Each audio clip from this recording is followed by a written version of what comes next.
This podcast may contain strong language, references of a sexual nature, and bad advice. When you've been cooped up indoors and quarantine bites, it's time for Agony Art Lockdown Lights. Welcome everyone to Agony Art Lockdown Lights, the low-calorie version of the Agony Art podcast in which we try to solve your problems, not using our own brain power, but instead by telling you how those problems were solved in the great art of our age. And when we inevitably fail to solve those problems, at least you're left with a fun reading, listening and watching list to enjoy in your spare time.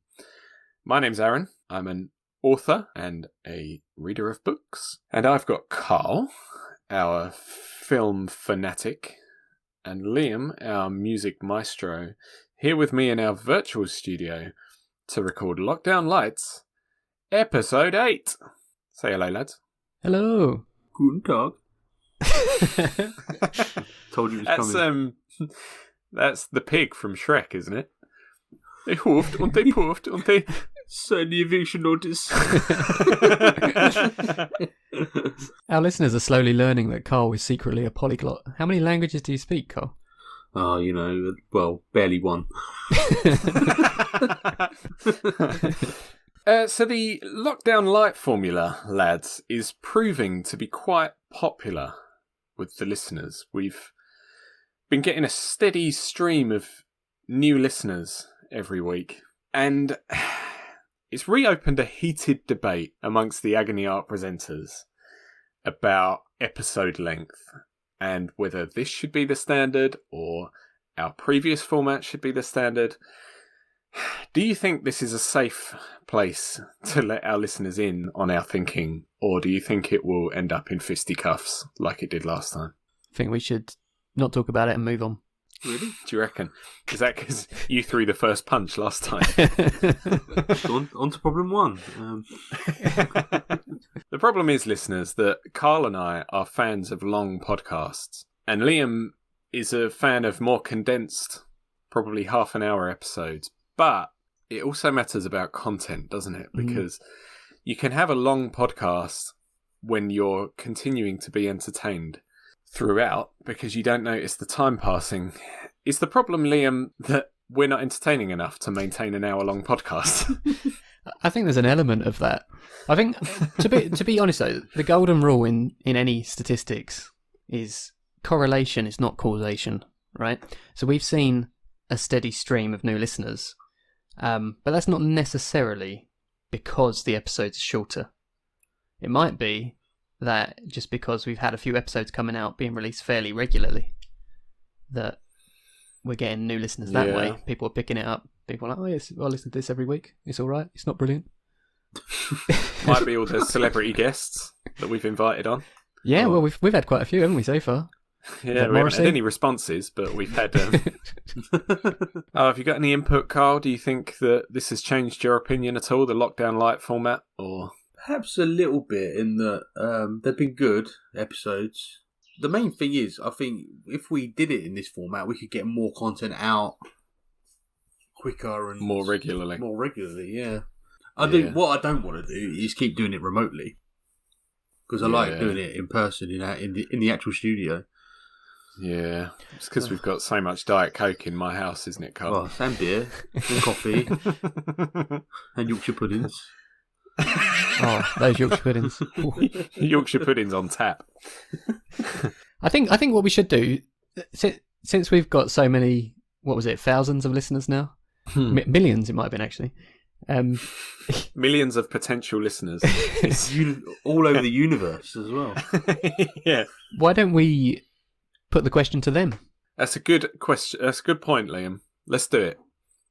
On an Instagram post, I'll put a poll out. What's your favourite format? And Karl, you're in charge of our Twitter account. If you can be asked at some point this week. It's been flagging for the last 3 or 4 months. Yeah. Put a poll out. We'll see what our followers think. Listeners, follow our social media accounts at Agony Art Podcast, and you can have your say. And rate us 5 stars on. And rate us 5 stars, whether you think we're 5 stars or not. Good point, Liam. Well done. You've solved a problem today. It's a good job because for the rest of the episode, you're probably not going to. I was just going to sign off there, to be honest. Are we going to make sure Liam doesn't take us on a 40-minute tangent? Although it was really enjoyable last episode. Who's going to rein him in? Thanks to my brutal cutting of that episode, Karl, it was all killer, no filler. Liam didn't feature at all. Yeah. I completely cut Liam out. So the last episode ended up being shorter than it was when we actually recorded it. But... All right, let's move on. Before we begin, I want to make it very clear that we're not really here to solve your life's hardest problems. All of our submissions are verified as completely trivial and or fictional pickles, and our advice is terrible and should almost never be followed. We're really only here to have fun, and we want to drag you along with us. So if you're having a really hard time, I'd recommend going to our website for some links that will provide real help. That's agonyartpodcast.com. So with that disclaimer out the way, let's get on with it. Here is our first problem of the day. My significant other wants us to become vegan. I understand the ethical concerns about eating animals, but man, I just love my meat. What should I do? Is this something that either of you have ever considered? No. Oh. That's a simple answer. I've refrained from like researching the animal issues of like meat production because I know it will make me think, oh my god, I can't do this anymore. Yeah. But before I sound like a monster and I don't care. Like we do try and have like a week of meat eating, a week of non-meat eating to try and reduce the impact.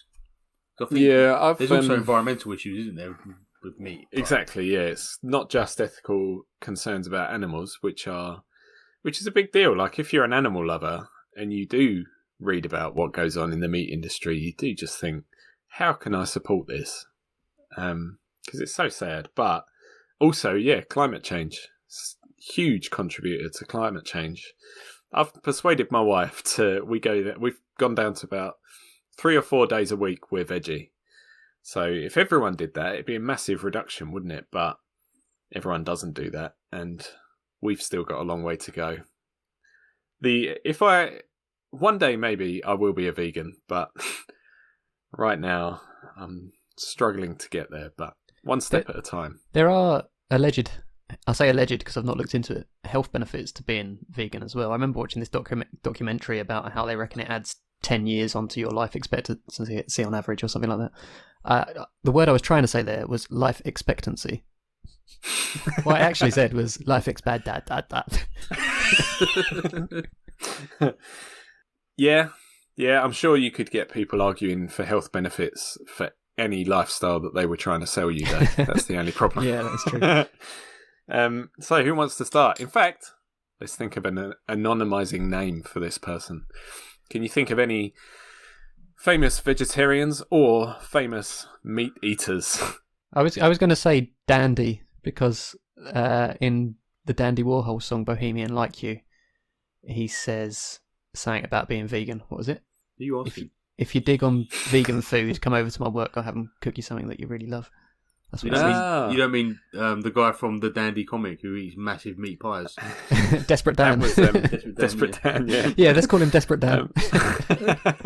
I was going to say that Dandy Warhol's song, Bohemian Like You, is one of my least favourite songs in the world. I hate it so much because it's on every late 90s, early 2000s TV show ever. Like they need I don't know, they're driving along the desert and they're happy with the roof down or something. Bohemian Like You will be in the background. Anyway, okay, Desperate Dan. This is the advice we've got for you. Karl, do you want to begin? Yeah, I'll go first this time. So, Aaron introduced me to this film. It's called Okja, 2017, directed by Bong Joon-ho. It's a South Korean produced film. It's a little bit like Babe, except it's nothing like Babe at all. The similarities kind of end at there being a pig in it. Okja is a super pig, genetically modified to have less of an impact on the environment. That's a big plus. Produce less waste and consume less food, but it importantly produces a lot of good tasting meat. He's looked after by Mia and her grandfather in South Korea. Unfortunately for the audience, Ogjo is a super cute, tender and caring pig, and you don't want her to get slaughtered for the luscious meat that she's holding in her body. What a weird way to talk about it. Are you holding meat in your body? Yes, I am. Is it luscious meat? That reminds me, do you remember the Simpsons episode where Homer's in the Garden of Eden, I think? It might not even be Homer, but my memory's terrible. But the pig rolls over on its back, and you can strip the rashes off its belly. Yeah. Remember that? It's just like anyway, sorry, carry on, Karl. No, actually, we could talk about The Simpsons where Lisa wants to be a vegetarian because there's a Yeah. don't eat me. Lisa, I thought you loved me. The big bad in the film is a corporation, of course, who wants to profit from the super pigs and doesn't care about Run their by well-being at all. Tilda Swinton, isn't it? Yeah, that's right. So Okja gets taken to be showcased in New York, away from her home in South Korea, and she ends up beaten and blinded by the horrific conditions she's kept in. And really, the film's about like saving her, but the film really emphasises the trauma that the animals go through, and when they bring them home, they're not the same pigs that they were before. And what this film has been good at doing is making people research. Oh, does this really happen to animals? And then sends them down a rabbit hole of animal cruelty, which then has turned a lot of people vegan or vegetarian. So, you know, you could watch this and then make a call. The reason, read quite a lot of articles about it, and the reason it's so effective is because it's not a documentary telling you, look how bad this is, look what you shouldn't be doing. It's just a film, a story, and then you kind of make your own judgment about it.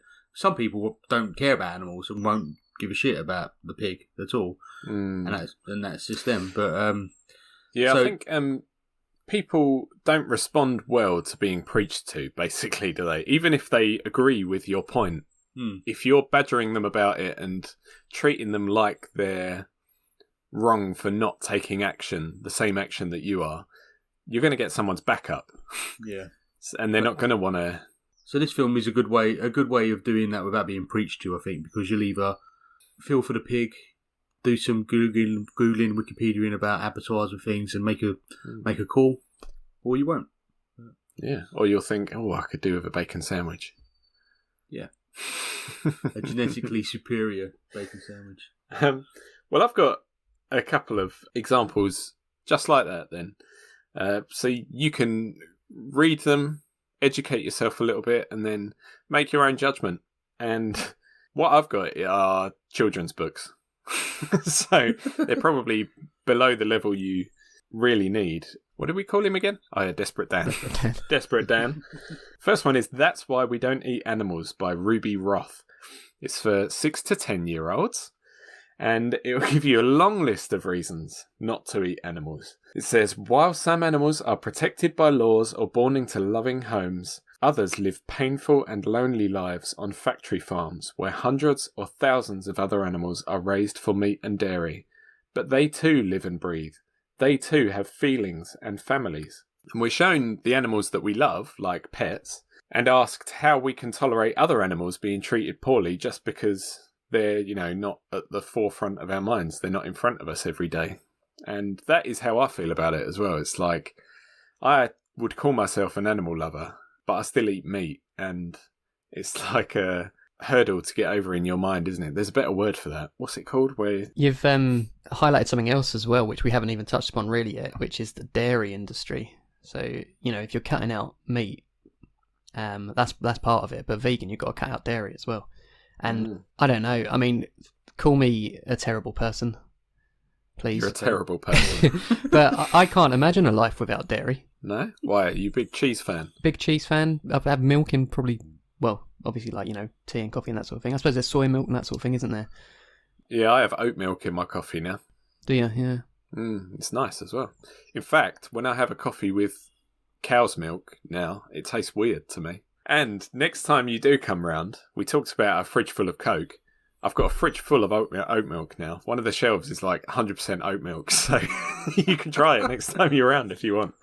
Can we just clarify that we mean the carbonated beverage Coke. Not a fridge full of... Yeah, fridge full of cocaine. Yeah, he doesn't store the cocaine in the fridge. He's not crazy. Just a warning, though. So I've given you an example about why you should go veggie, but here's another one. It's just a warning that if you do decide to go veggie or vegan, you might be regarded with suspicion by some people. Karl, you bought me a book called Classic Locked Room Mysteries, which is a collection of short stories, Locked Room Mysteries, edited by David Stewart Davies. There's all famous authors have written these short stories that go in it, and one of them is The 2 Bottles of Relish by Lord Dunsany. Now, a vegetarian lived with a woman who has gone missing, but there's no body and no evidence of her death. And whenever there's someone who comes to investigate this disappearance, and whenever they talk about this vegetarian who was living with the woman, they think it's very suspicious that he was vegetarian. And I was like, why? I think this is written in the 1800s or something. I didn't even know it was a concept then. Like, apart from the scientific thing, like animals don't eat meat. But... Oh, yeah. Was it like left-handed people, similar sort of thing? Exactly, yeah. So the fact that he's a vegetarian immediately raises suspicions. And ultimately, we find out that he bought some meat relish after she disappeared. Ooh. So you do the math. He wasn't a vegetarian, he ate her. He ate it? Oh, my God. So, have you ever given anyone your meat relish, Aaron? No. So maybe we should move on to Liam. Well, friend of the show, Morrissey, has some topical advice for you here. In the Smiths' 1985 song "Meat Is Murder," from the album of the same name. That's how much he cared about this message. This is Liam's weekly The Smiths mention. This episode is brought to you by The Smiths. And I say advice. It's more of a telling off. He says, "And the flesh you so fancifully fry." Bit of alliteration there. I didn't realise that when I was writing it down. I like that. It's nice. It's not succulent, tasty, or kind. It's death for no reason. And death for no reason is murder. Morrissey's not happy. Don't want you eating the meats. He's on stage thrashing gladioli about. Like, what about the flowers? He don't care about them though. He'll eat them. Presumably. Can you eat gladioli? I don't know. Probably not. So yeah, you could listen to Meat Is Murder. It's a bit of a dreary song. I don't think Morrissey will mind me saying. So you could listen to that, and you could feel. That's unlike him. You could feel very bad about yourself and feel very guilty. Alternatively, you could go with your gut, literally, and show your defiance by taking the advice of an artist who will probably already be quite unpopular with your significant other, just from his name alone. And I am, of course, talking about Meatloaf. See what I did there? Very nice. Yeah, very good. So in 1993, Meatloaf solemnly declared, in the song of the same name, "I'd do anything for love, but I won't do that." In Meatloaf's case, the thing he wouldn't do were actually 4 things, described in each verse of the song. Oh, really? Yeah. I didn't know that. Do either of you know any of the 4 things? So you're a rocket scientist. That don't impress me much, but I won't do that. He'd hose her down with holy water if she got too hot. That wasn't one of the things, but that's brilliant. That reminds me of the Thick of It episode where he goes, "I wouldn't piss on you if you were allergic to fucking piss."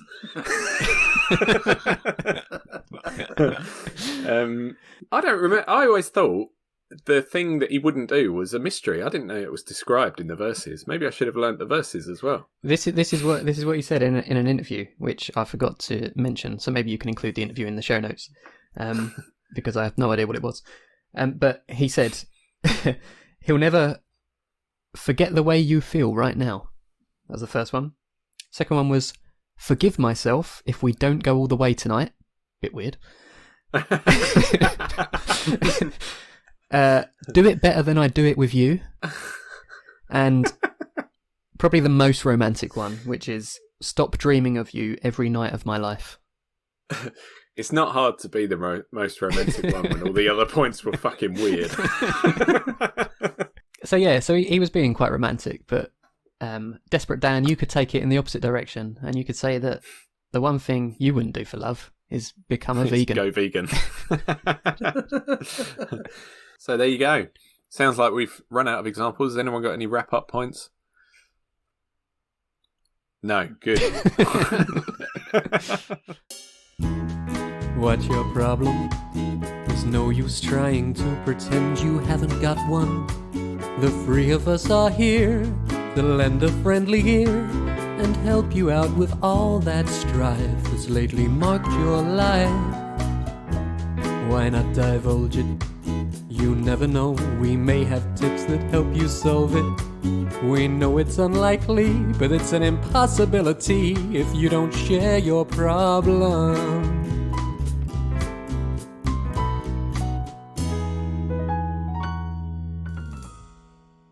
Problem 2. My friend keeps pranking me and filming it, thinking it's going to make him a social media star. It's really annoying and actually making me scared to leave the house. How do I get him to stop?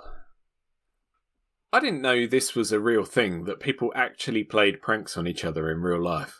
You must have seen like the social media accounts that do it though. Do you think they're all just made up? I have seen those, and I know that people do it, but those are mostly twats, aren't they? I just didn't know. Let me rephrase. I didn't know there were this many twats in the world. I think, but there are definitely, because you get WhatsApp like messages forwarded, and always like they're always different people doing stupid things. Like most of them are accounts on a building site. I'm not saying all builders are twats at all, but like this just in, Karl thinks builders are twats. The last one I saw was there's a guy like looking in a hole, and someone was filming from a digger, and he just nudged the digger thing so he fell in the hole. I've seen loads of stuff like that actually. I don't like the idea of a campaign of pranking against someone. That's all. Yeah, to make them scared of leaving the house. Oh my days. So to really solve this problem, once we have the listenership, we'll declare war on all the builders. A prank war. All right, then let's call him Bob the Builder. And I'm going to go first this time, lads. My advice is very simple. Bob, if you can't beat them, join them. This one is hot off the presses. This book only came out a couple of weeks ago. My very, very, very, very, very, very, very silly book of pranks by Matt Lucas.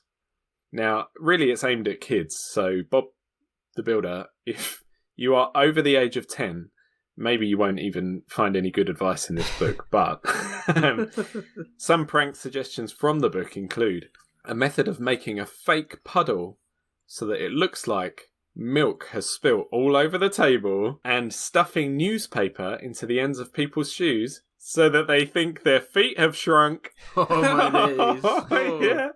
So maybe you'll have to adapt them to be adult. They sound like quite wholesome pranks though, like the sort of pranks that I'd like to be pranked with if I had to be pranked by someone. Yeah, if you're going to choose your pranks. What they reminded me of is, do you remember The Twits by Roald Dahl?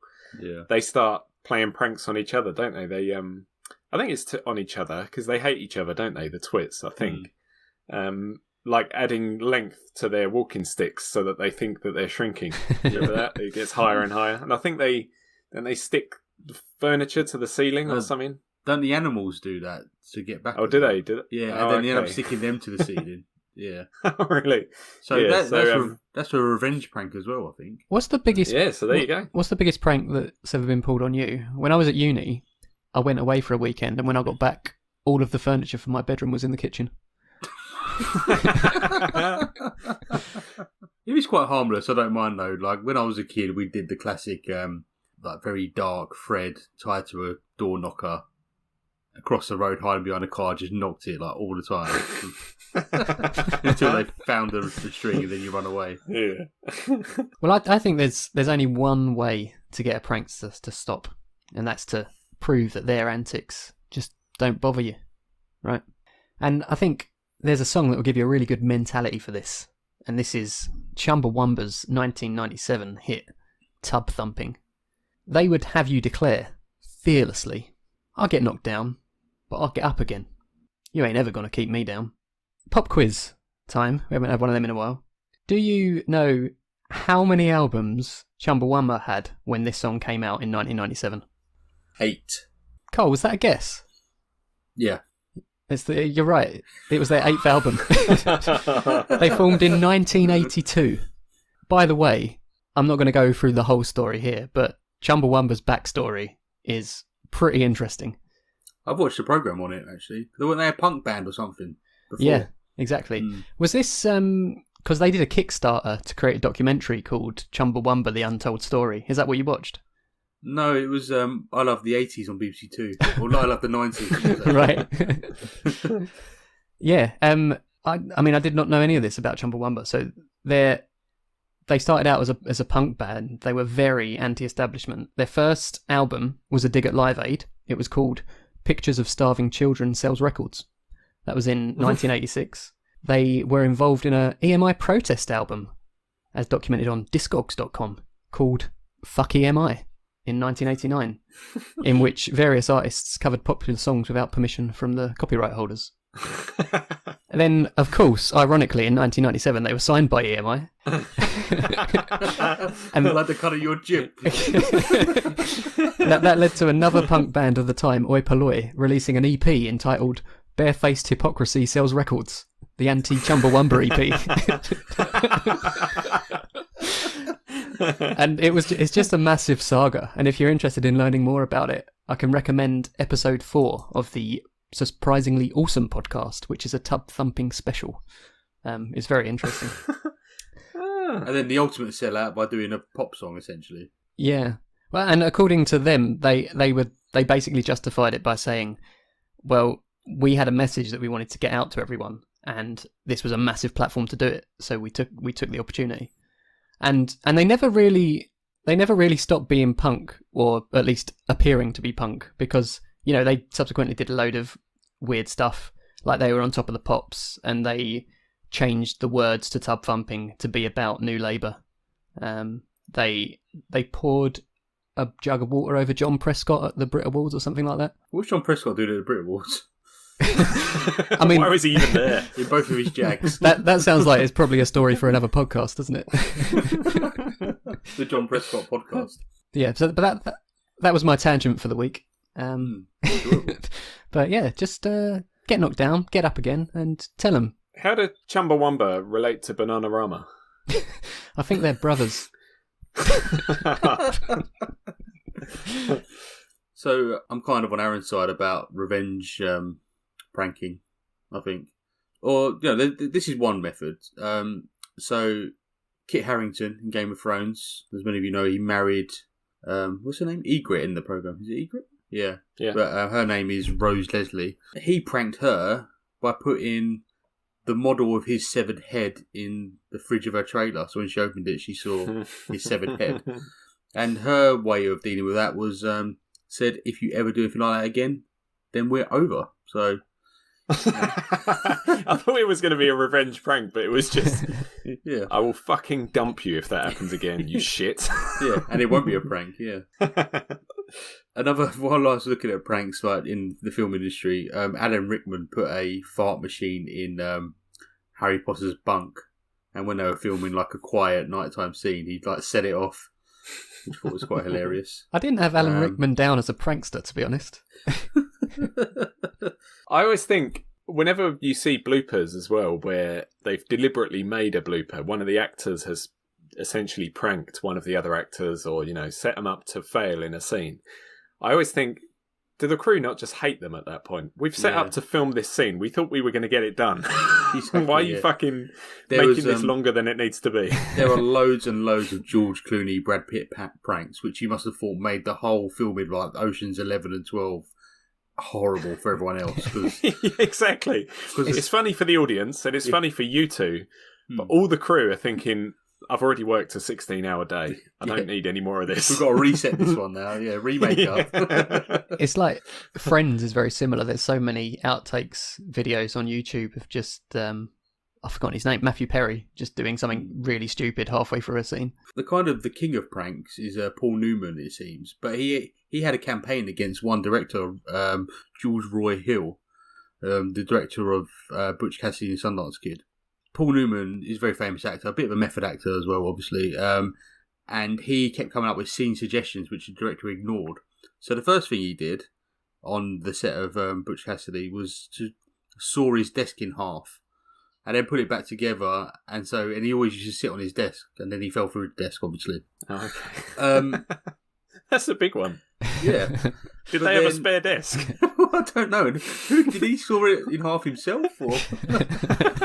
But to escalate things, they also worked together on The Sting, and the same thing happened. He had comments to make, and they got ignored, so he decided to saw his car in half.